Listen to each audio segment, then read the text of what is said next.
വിശ്വപ്രസിദ്ധ എഴുത്തുകാരനായ Yuval Nova ഹരാരിയുടെ ഒരു നിരീക്ഷണമുണ്ട്. ഇക്കാലം വരെ മൊബൈൽ ഫോണിൻ്റെ ടച്ച് സ്ക്രീനിൽ നിങ്ങളുടെ വിരലമർത്തുമ്പോൾ ഭരണകൂടത്തിന് അറിയേണ്ടിയിരുന്നത് നിങ്ങൾ എന്താണ് തിരഞ്ഞത് എന്ന് മാത്രമായിരുന്നു.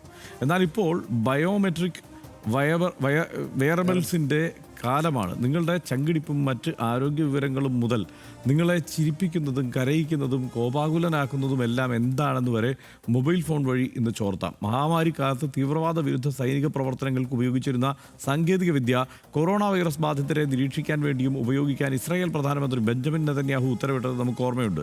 പാർലമെൻറ്റിൻ്റെ എതിർപ്പുകളെ ഒരു അടിയന്തര ആജ്ഞാപത്രത്തിലൂടെയാണ് നെതന്യാഹു അന്ന് മറികടന്നത്. അത്തരം അനുഭവങ്ങൾ ലോകത്തുള്ളതുകൊണ്ടാണ് ഒരു ആപ്പ് നിർബന്ധിതമാക്കുമ്പോൾ സാധാരണ മനുഷ്യർക്ക് ആശങ്ക തോന്നുന്നത്. ആരുടെ മനസ്സിലാണോ കള്ളത്തരമുള്ളത് അവർ സഞ്ചാർ സാഥി ആപ്പ് ഉപയോഗിക്കില്ല. BJP വക്താവ് സംബിത് പാത്രയുടേതാണ് ഈ പ്രതികരണം.